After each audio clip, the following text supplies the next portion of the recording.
నేను బెంగళూరు వెళుతున్నాను శేషాద్రిలో. వెళ్తుంటే ఏదో ఏసీ 2 టైర్లో కూర్చుని ఉన్నాను. ఓ పిల్ల వచ్చింది నా దగ్గరికి, కొత్తగా పెళ్ళైన పిల్ల వచ్చి, మీరు కోటేశ్వరరావు గారు కదూ? అవునమ్మా అన్నాను. నేను మీతో మాట్లాడాలి, మీ ఇంటికి తీసుకెళ్ళమని అడిగాను. గోపాలకృష్ణ గారికి చూపించాను స్టేషన్లో దిగాక.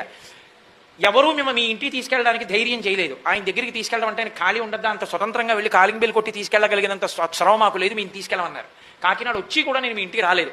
ఏమి నా భాగ్యమో, నేను ఎక్కిన రైలు ఎక్కావు, రేపు పొద్దున్న వరకు నాతోనే ఉంటావు, కాబట్టి నువ్వు నాతో మాట్లాడవలసిందే. చెన్నై ఎడుతున్నాను సర్కార్లో. అప్పుడు ఆ అమ్మాయి వచ్చి కూర్చుంది. ఏమమ్మా ఏం మాట్లాడతావు అన్నాను. అంటే ఆ పిల్లంది, నాకు పెళ్లి నిశ్చయమైంది, నేను మీరు చెప్పిన క్యాసెట్ విన్నాను, మా ఆయన ఆస్ట్రేలియాలో ఉంటాడు, అందుకని నేను అతనికి ఫోన్ చేసి చెప్పాను. ఏం చెప్పానో తెలుసా? సుముహూర్తం వేళటికి మాత్రం వీడియో వంక చూడకూడదు, నిర్మోహమాటంగా మీరు నన్ను మీరు చూసుకుందాం, కోటేశ్వరరావు చెప్పారని చెప్పాను.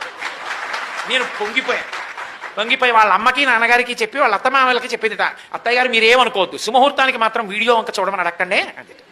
నేను ఎంత పొంగిపోయాను, ఆ పిల్ల గలగలగలగల మాట్లాడుతుంటే పరవశించిపోయాను. నేను ఆస్ట్రేలియా వెళ్ళిపోతున్నాను, మెల్బోర్న్. నేను బెంగ లేకుండా ఉండడానికి ఏం పట్టుకెడుతున్నానో తెలుసా అని పెట్టిలోంచి తీసుకొచ్చి, మీ క్యాసెట్లు నావి, నా దగ్గర కూడా లేవు, మీ ఉపన్యాసాలే పట్టుకెడుతున్నాను అంది. నేను పొంగిపోయాను నిజంగా ఆ పిల్లని చూసి.